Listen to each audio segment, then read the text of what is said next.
I'd like to acknowledge the Tawata Whenua of Aotearoa, New Zealand, and pay my respects to their ancestors and elders. We'd also get knockers that would come from other parts of the world and say, "Oh, you're too cool climate to grow Cabernet," and then we get other people say, "Oh, you're too warm climate to grow Pinot." It's all rubbish. The reality is Hawke's Bay's capable of producing this incredible array of wines, but it's very size specific. This is Over a Glass. I'm Shanteh Wale. Nick Buck is the Chief Executive of Tamata Estate, established in 1896. Tamata Estate is home to some of New Zealand's oldest vineyards. Nick joins me to tell me about what the many generations have learned from their time on the land. Hi, Nick. Welcome. Hello, Shanteh. What a pleasure to be with you and your listeners. I have been wanting to do this for some time. Now, I do say that to lots of people, but there's a lot of wineries out there. But I distinctly remember the first time that I had wines from Tamata, and I wasn't aware of the region, and I looked it up and I was like, my goodness, these wines are phenomenal, and they've stayed with me over the many years. So it's such a joy to have you on. Thank you for spending some time with me today. Oh, absolute pleasure. Look, we've followed what you've been doing and listened to a fair few of you. We're fans as well. So thank you. It's very kind of you to say that. It's wonderful. So tell me a little bit. We suppose we have to go back because you've got some incredible history in your family and in that very special place. So tell me a little bit. Maybe go through a little bit and tell me a bit about your parents, John and Wendy. Sure. So my parents were, Kiwis, and neither of them was born into the wine industry. But my father, who, he was a war baby, and he was kind of, he was raised by his grandparents and things, and went off to boarding school at a very young age and all that kind of stuff. So he had quite like so many children born during the war, he had a pretty tough upbringing. And then he went off, like lots of New Zealander and Australian people do even today, but certainly of that generation as well, going off to sort of explore the bigger world. We're so remote here in New Zealand, particularly from the rest of the world, that we want to go and do our overseas experience thing, our OE, and see what the world has to offer. And my father ended up working in London in the 60s for a wine company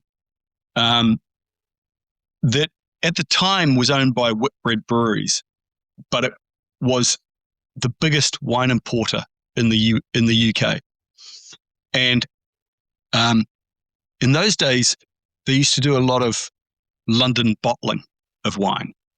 Wine in the late 60s, wine in the UK was Bordeaux and Burgundy and Champagne, and Champagne was brought in, it was bottle conditioned, bottle fermented and bottle conditioned. So it was brought in, bottled, but a lot of Bordeaux and Burgundy in that point, Domaine and Chateau bottlings were relatively rare. And so my father, who started working for this company, he proved to be a very gifted taster, and he rose through their sort of ranks and ended up as one of their main buyers, and spent most of his time in France, a few other places on the continent, Portugal, of course. Portuguese wine was, port wine and things was a bit of the thing for the UK. But he spent most of his time in Bordeaux and Burgundy, traipsing around chateaus and domains and so on, tasting very young wine out of barrel, and deciding what to buy and ship to the UK and have bottled and sold in the UK. So it was a very formative experience for him, and he ended up with a very sort of classically trained palate, effectively, from that period.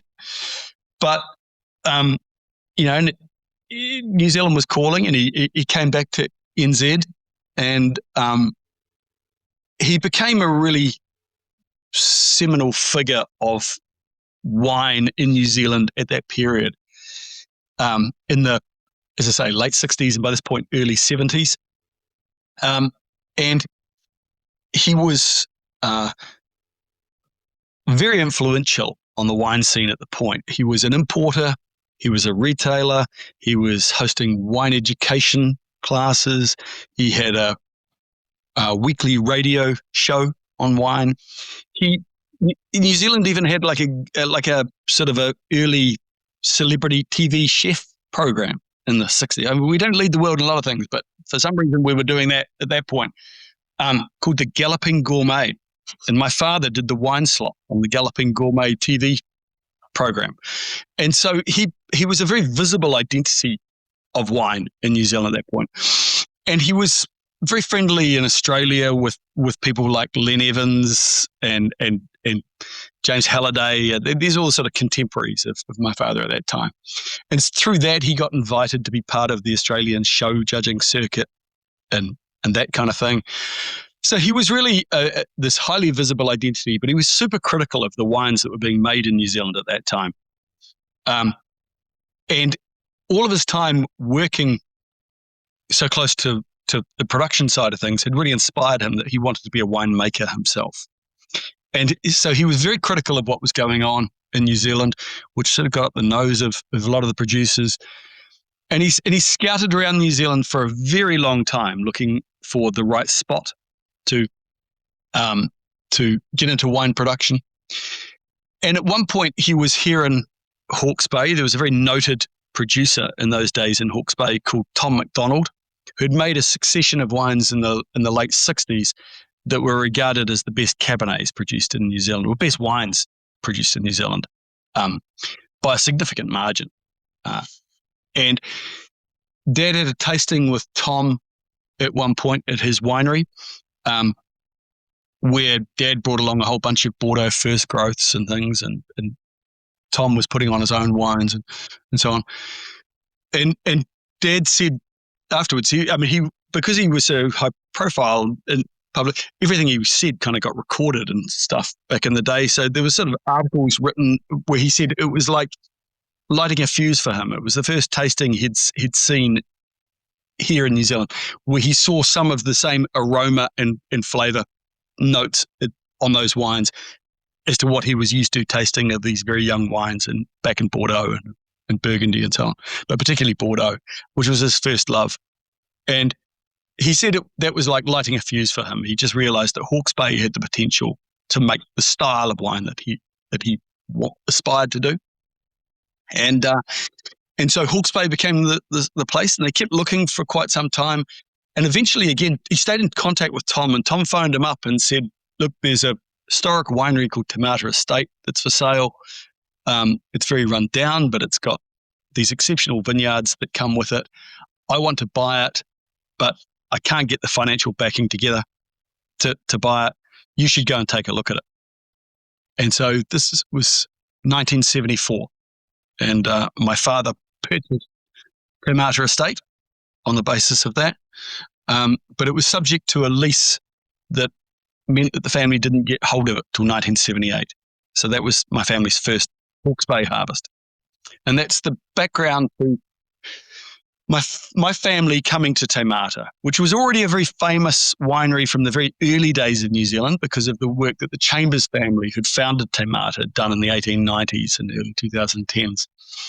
But, New Zealand from the 1920s through to the 60s had gone into this very dark period where the temperance movement had become very strong and licensing arrangements made it very difficult to produce wine of any quality.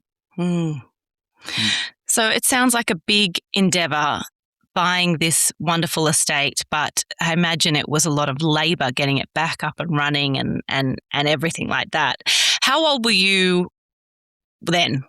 Well, you weren't born then. Well, I was reasonably young. I was born in 1970, so I can remember when my family took over Te Mata Estate in 78. I can remember, we relocated here to Hawke's Bay and lived in a rented home and set about working in the vineyards and the winery. And I can remember those earliest vintages. I was 8 years old, 9 years old.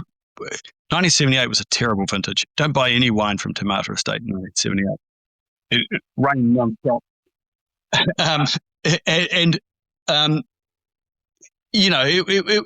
It was really tough work for everyone involved, but Mum and Dad in particular.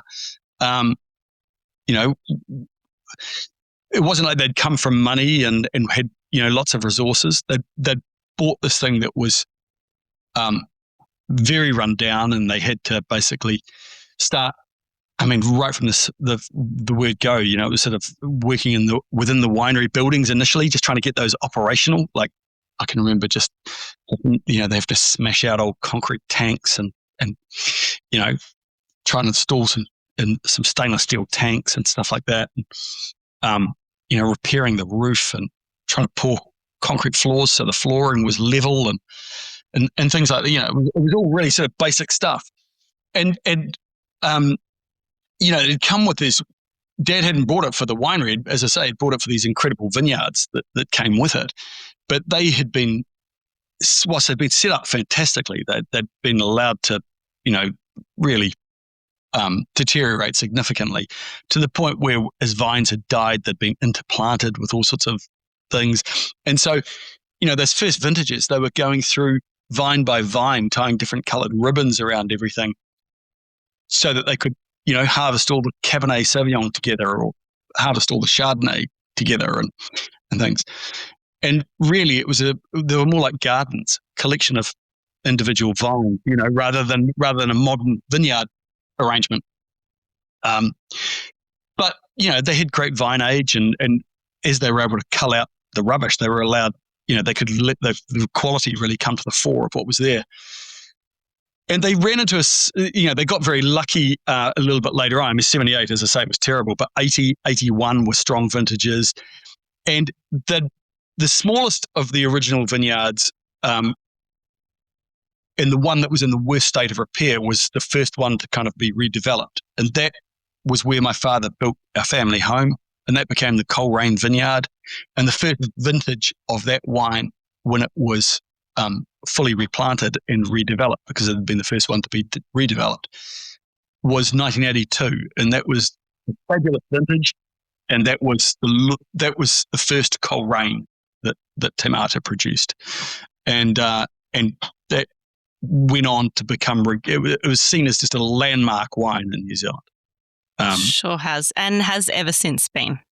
Tell me, was that the first time that your father said, I think this is great, we're making good wine? Was it that vintage, or did he say that before then he was really happy? Or he sounds like someone that's hard to please in terms of wine satisfaction. I think he was pleased with where they were at. But like 80 and 81 had been great vintages, and they'd made some straight Cabernets off these sort of 80, 90-year-old vines that Chambers had planted here in the earliest days of Te Mata, that had won the best wines in New Zealand at the national shows. So expectations of Te Mata were already high, but Dad always aimed absolutely for the top. He wanted, and he wasn't trying to, he wasn't satisfied with the local comparison. He didn't want to be the best winery in New Zealand. He wanted to be the equivalent of the wineries that he had been working with in France. That was where he saw the potential to be for Te Mata, but for New Zealand and Australia for that matter. He was incredibly proud of the New World and Down Under, and he was part of that whole pioneering era of these people coming through that weren't wanting to be just the best in their patch. They wanted to be right up there with the best in the world, but distinctly different at the same time. They wanted to have, a distinctly New Zealand voice to what they were doing. So, he had great ambition, and I think, he saw that there's steps towards it, but his vision was, he realized that, it wasn't something that was going to be satisfied in a year or two. It was going to be decades and decades of working towards where he wanted to get to. It's a constant theme that I see and hear from many estates that have set their sights on, let's make the absolute best wine we possibly can, but that really thinking, I want it to rival or challenge the best wines of the world. And I hear that time and time again of really great estates that have had that from the get-go. And I think dreaming big like that and really does come down to your confidence in where you are. And I want to get to Hawke's Bay and its incredible climate, because you do have you can kind of grow everything there because you have the alluvial and you have the hillsides and you've got that coastal influence. So we'll talk a little bit about kind of the region of Hawke's Bay. But you have such an interesting history in terms of how you've seen your career path. So I do want to touch on that a little bit because I feel like you were a little bit of a businessman early on as well. Tell me about young Nick Buck and tell me about these walnuts of yours. Oh, good Lord. It sounds like you've been reading a story. My younger brother, Toby, loves the story about me selling walnut. I think I'm one of three brothers. And my older brother, Jonathan, works, all three of us work in the family business. So my older brother, Jonathan, and I are much closer in age. And then there was a bit of an age gap back between us and Toby, our younger brother. And Toby always has this memory of, he writes a lot of our promotional material and so on. And he always has this memory of me selling walnuts, which I think I only did for 1 year or 2 years. But he decided early on that showed my sort of business kind of background. But certainly I was the kind of the three of us, I was the one that pursued a more kind of commercial line of education and business sort of experience early on. Jonathan was always more interested in farming and the land. He worked in the Australian and New Zealand wine industry, the Australian and the French wine industries, but more on the production side of things. And then he came back to New Zealand, but he's had his own farming ventures, pastoral farming, as well as grape growing interests and things. And he runs all of a lot of our vineyard operations and all that kind of stuff now. Toby was always more artistic and creative. Of the three of us, he was a wonderful writer. I was the guy with the head for numbers more of the three of us. And I went off to university and I was quite a bright kid, like I won a scholarship to go to secondary school and all that kind of stuff and things. And I went off to university and studied commerce. But, we'd all been raised in the wine industry. I mentioned how Dad had been a sort of a wine retailer and things. I can remember as a kid just sort of clambering out. My dad would be running retail wine stores and storage facilities for wine and stuff. And I mean, I can remember climbing all over pallets and pallets of 1961 Chateau Parma and all sorts of, breaking what would now be horrendously expensive bottles of wine while we were playing games and all that kind of stuff. But, and so when I was at university, I started working in a retail wine shop during the day, and then I started working nights and weekends at a wholesaler, working in their warehousing for wine distribution and stuff. And all my friends were going into banking and finance and share broking and all this kind of stuff, and I could see that I just wasn't really that interested in that kind of thing. So, a bit like my father, I went off to the UK, but I went and worked for a wine importer in the UK. This was in the early 90s. And I had a wonderful experience there, did all the WSET diploma course and all that kind of stuff while I was there. But it was a really turbulent time in the UK wine industry, wine importation distribution business. The company that I worked for was doing really well and was expanding really rapidly and was acquiring lots of other importers and distributors. But it got tripped up in the process of doing that. They basically brought a company that they shouldn't have, that had a lot of problems going on with it. And so I was working in that business, and as it was collapsing and receivers got appointed, and they were looking through all the staff and realized that I was a commerce graduate and of accounting and finance background and everything. So they kept me on, and they actually helped me. I had to sort of assist them in the receivership process of winding the business up. And at that point, the largest customer for this company was a big restaurant group that had 160 restaurants around the UK. Yeah, and they reached out to me and said, look, you guys were a big wine supplier to us, and we had two other big wine suppliers, and they all went bankrupt and within 6 months of each other. We're too big to have this disruption to our supply side of things for wine. We want to establish our own in-house wine importation distribution business, and we want you to come and do that for us. Which was I was 26 at the time, so it was really young, and it was sort of been given an open checkbook to go and set up a wine merchant. It was great, and I did that for a couple of years, and it was fantastic. Great fun. Got it all up and running, supplying all the restaurants, and to the point where we started to supply other restaurants outside of the group and things as well, because it became quite a successful venture. But then that company was a listed company, and they got bought out by, a bit bizarrely, because my father had worked for the wine division. He got bought out by Whitbread Breweries. Sort of kind of went full circle a bit like my father's early career. So I decided at that point that I was going to get back more on the production side of things. And so I ended up working for Chateau Margaux in Bordeaux for nearly a year. I had a French wife at that point, and had a wonderful, wonderful time there. Got on terribly well with Paul Pontellier and Philippe Pascal and all the team at Chateau Margaux at that point.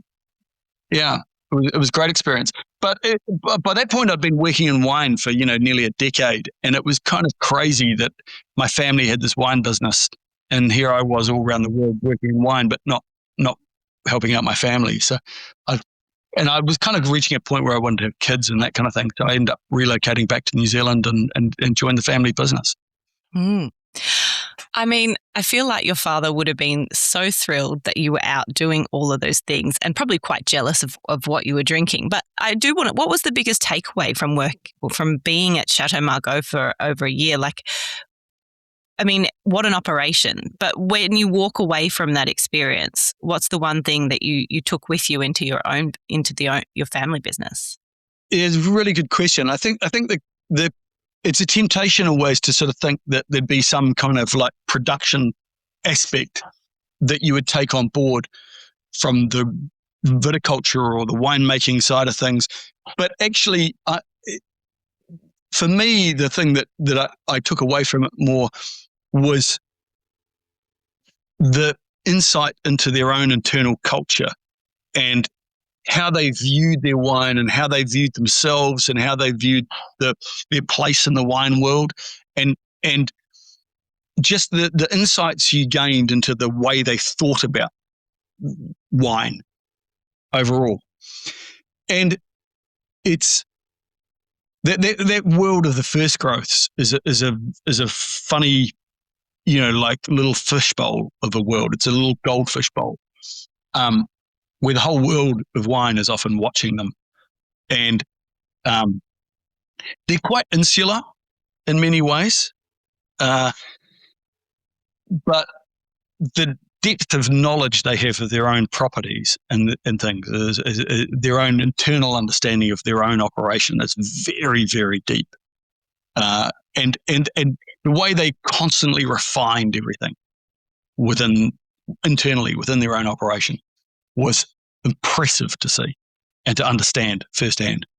That time at Chateau Margaux, I mean, you must have learned so much, but is there one particular thing that you carry with you still today, like a key takeaway that really kind of had an influence on you? Yeah, absolutely. They were incredibly generous with their time and letting me taste incredible wines. I saw every vintage of Chateau Margaux from 1978 through to when I was working there in 99. So, they organised for us to visit all the other first growths. There was just so much that was fantastic about that. But within Bordeaux, those first growths and all those top class growths, there's something like 9,000 chateaux reputed to be in Bordeaux. It's probably a few less today, but the reality is that the top 150 odd 200 wineries are very, very serious fine wine producers. And particularly by the time you get up into that very top of the class growth pyramid, they're very they operate at the top of the heap within that big wine region with such history and such establishment, and they have incredible resources. They're very professionally run. They're a lot more technical internally than they like to make out they are. Their R&D department at Chateau Margaux, I mean, their R&D budget at that time, I'm pretty sure, was bigger than the New Zealand wine industries. They spent some serious money on a lot of technical stuff. But ultimately, what you came away with was this sense of the culture of fine wine, how they were constantly refining everything that they could internally within the parameters of what they were allowed to. I remember talking to them about things like deficit irrigation and precision irrigation control, which is such a big feature for us here in Hawke's Bay and at Te Mata. And they were just completely blank on it because at the time they weren't allowed to do anything in that space at all. Yet other areas, I remember when I first arrived talking to them about clones, and they said, "Oh, clones don't matter." That was their response. But what I found out in the course of the time that I was there, that the guy who was the second in charge of the whole thing was basically a global research clonal expert, and they were in the midst of a 40-year clonal trial program. That the scale of the longevity of some of the stuff they were doing was remarkable. It is hard to comprehend but to get that inside look is pretty incredible. There's not a lot of people in the world that can say that they've had the kind of experience that you have had. But do you ever say to yourself, I mean, because you've had such diversity of import, export, retail, all of this has kind of come full circle to where you're able to provide all of this experience for your family's estate now. You must feel that it was all meant to be with all the different roles that you had. There was a degree of sort of planning on my part, to the what seems like a sort of randomness. I was definitely trying to make sure that I got into the fine wine markets in the global sort of trading centers of that, and got to see those great wines, both the estates and how they made them, but also experience those wines for myself and get insight into how they were sold and traded in the world. Because look,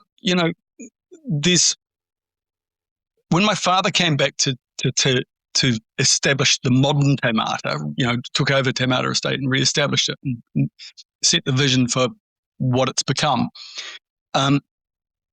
He'd had some of that training as well. And there's certain fundamentals that are very true in wine, almost regardless of style or location. And that was what I was trying to get a feel for. You then have to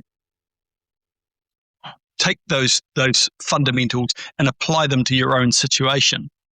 And, that's what we've been about at Te Mata over my family's last 52 years of my family's ownership this year. We've been about taking those true fundamentals, staying very true to them, and constantly refining and reinvesting in the vineyards. When I took over from my father 14 years ago now, as the CEO of Te Mata, I mean, my father had done incredible things here, really remarkable things. But like anyone, towards the end of his career, he was probably beginning to run out of puff a little bit, in terms of things. And I'd been back working alongside him and in the family for nearly 10 years. And gradually, as I was able to assume more and more control of what was going on, the direction of the business, I wanted a fundamental reset to what we were doing, because I knew we were already regarded as a very, very high quality winery in New Zealand, but I'd seen firsthand what those wineries were doing. And it's a little bit of an arms race. You need to be constantly improving, working on yourself, constantly improving all the time. Because if you're not, you're standing still. And if you're standing still, someone else is trying something new, and so we went, when I took over, we started a whole program of reinvesting in the vineyards, redeveloping a lot of established vineyards, buying new ones, planting new plots, bringing in new clonal material, started a mass cell selection program, everything in the vineyards, and then working forward through the winery. All the grape receival side of things was overhauled, then all of our fermentation cellars, then now all of our maturation cellars. We've just begun the first stages of finally redeveloping our own, because we do all our own bottling. We like to be a true estate at Te Mata and control every aspect from the vineyards all the way through. And so it was about reinvesting in all of that and continuing to lift the standard of what we do. And you have to be very open-minded about that. You need to go in everywhere and look at everything because there's no one solution. We're doing something quite different here than most people within the New Zealand wine industry, let alone the rest of the wine world. Yeah. And I have to say that I think that that's really apparent with just, you were kind enough to send me the new release of the Coleraine. And I think that's really apparent in that wine in particular, because you've gone from a single vineyard wine to adapting over the years in a place where I remember Coleraine as this wine that just aged so glacially. You could put it down for 20 years, open it, and it just be this incredible. But that 2024 is drinking superbly on release. And yes, it has all the structure to be able to age for decades to come. But with a little bit of a decant, that wine was superb within a couple of days. And I looked over it a few days because I always like to do that. But I was, it was medium bodied. It had so much beautiful, primary, elegant, finessed fruit that it was just remarkable. And I think that journey of that wine really showcases, case in point, exactly what you're talking about, the small 1%, the changing, the adaptation, the looking at oak regime, the looking at maturation, élevage, all of that. So incredible. Yeah. I think people aren't as patient as they were, and they don't have the storage space and all of that kind of stuff. And yes, these great wines will age, and they age on balance. And it'll, if they've got that balance right at the beginning, they'll be set up for decades. But people want to be able to enjoy them as well when they're young. I remember again my childhood, sort of growing up in wine. I can remember one time there was Michael Broadbent and Hugh Johnson were staying with us. They'd been in Australia for Len Evans' 70th birthday, and then they came over and caught up with Dad and were staying with him and with us. And I remember them tasting through our wines and things. And I remember Hugh Johnson making the remark, the truly great wines, the really great wines, always drink well. They look brilliant in barrel. Even before they're released, they look great on release. At any stage of their life, they look great. This whole kind of lay down and come back to it in 20, 30 years, and it doesn't taste good now, but it will in 20, 30 years. Very few of those wines do genuinely come around. That's very true. I want to talk a little bit about, how do you explain to people in other parts of the world that you make Pinot all the way to Cab Franc in where you are in Hawke's Bay? Let's talk just a little bit about second largest New Zealand wine region. Vines went in 1851. Tell me a little bit about the magic of Hawke's Bay. Yeah. So, Hawke's Bay is a remarkably diverse grape growing region. There's mountains to the west of us that create a rain shadow effect because the predominant weather's coming out of the Tasman Sea between us and Australia. So the predominant wind direction is from the west, and generally we're in the rain shadow of that. And we have New Zealand overall is cool climate, but Hawke's Bay is the warmest, driest grape growing environment within that. And so you've got this combination of very long sunny days with we've got a big bay to the east of us that we get this afternoon sea breeze comes in on. It just moderates the temperatures. So it's rare for us to get temperatures above the mid-30s Celsius. And that just means that and yet we get this early bud burst, we get this long growing season, and then we get a very, very long autumn, typically. And so we're able to hang things out in this fine, bright, high UV environment, but not super high temperatures, cool nights, and you get this very, very long growing season.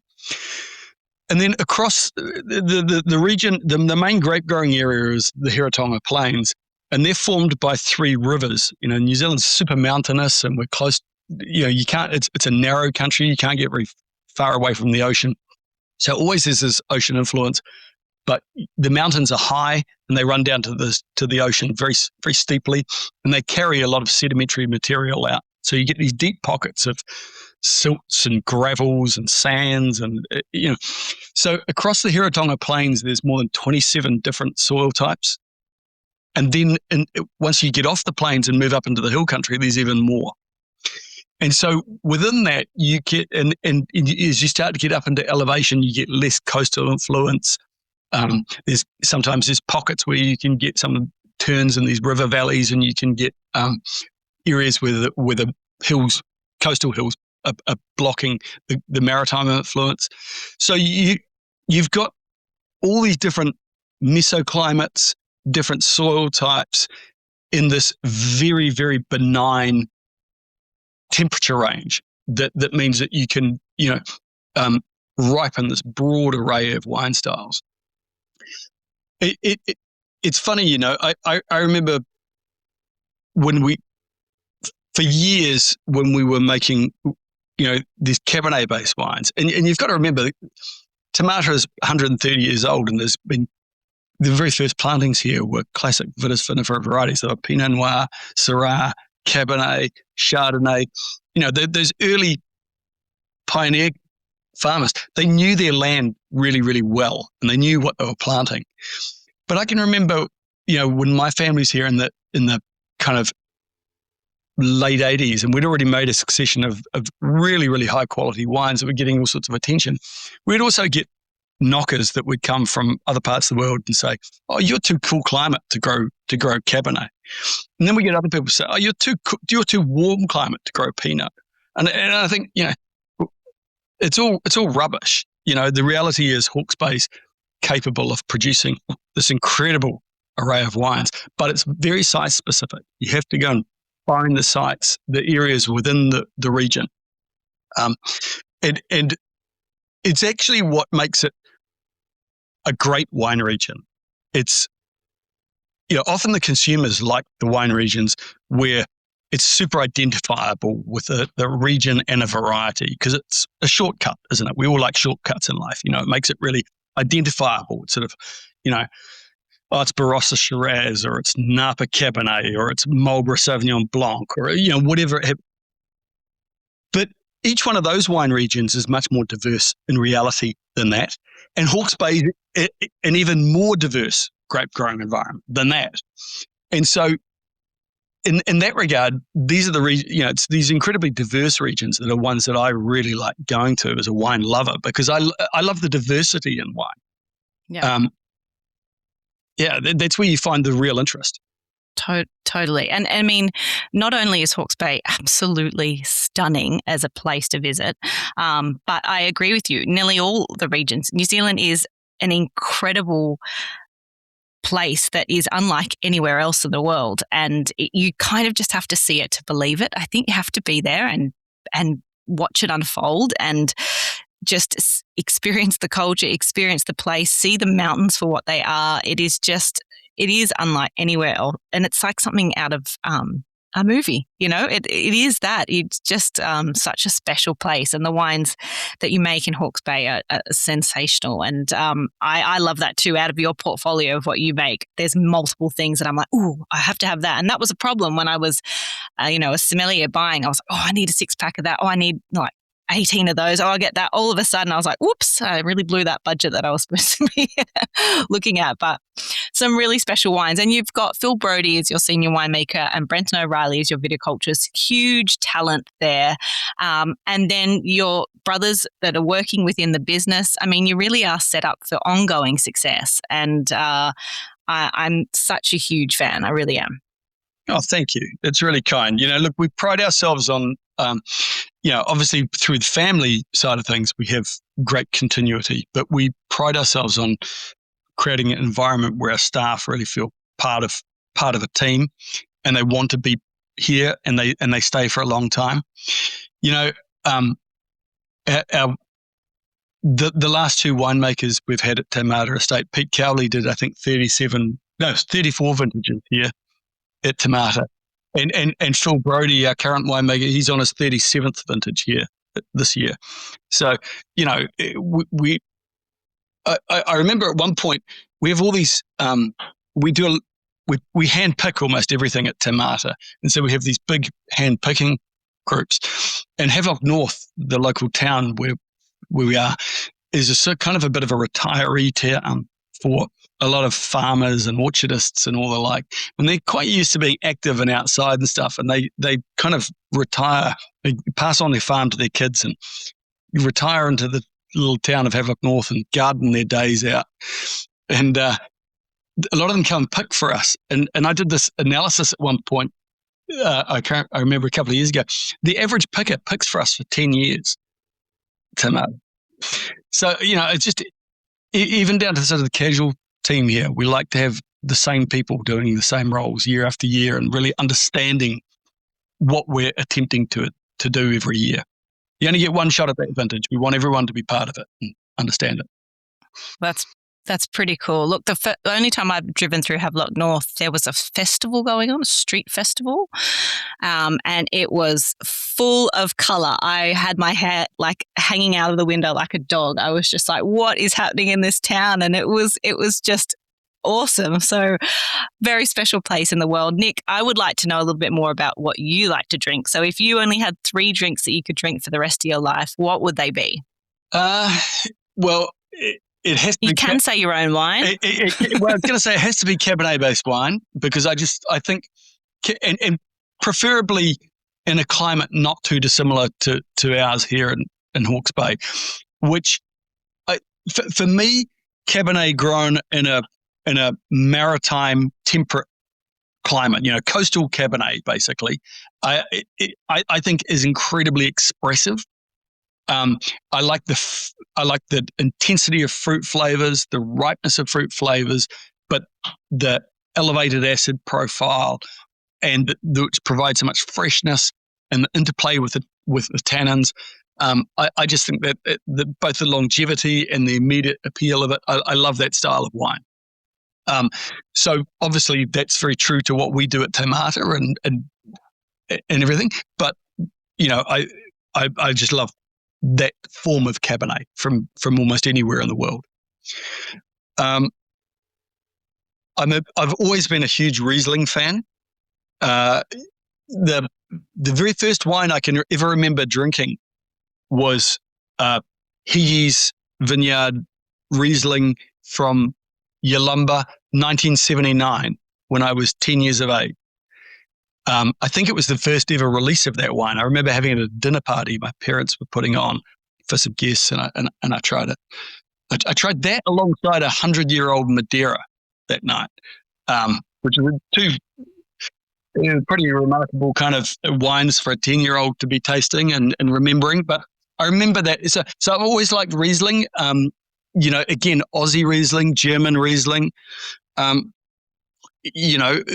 Riesling here in New Zealand. I like Riesling in lots of. We don't produce it at Te Mata. We don't. We have these incredible vineyard sites, but we don't have any that are suitable for Riesling. But I do enjoy it as a wine style a lot. And then, look, I'm also a really big fan of Italian wines, Italian red wines, and particularly from the north. All the Piedmontese kind of wines, but some of the other districts of Italy as well. What I like about those wines is it goes back a little bit to what I was talking about, the Cabernet. I like the kind of the combination of ripe, sweet fruit intensity combined with elevated acidity and fine, dry tannin structures that give real food appeal to those wines. And that's the style of red wine that I love the most. And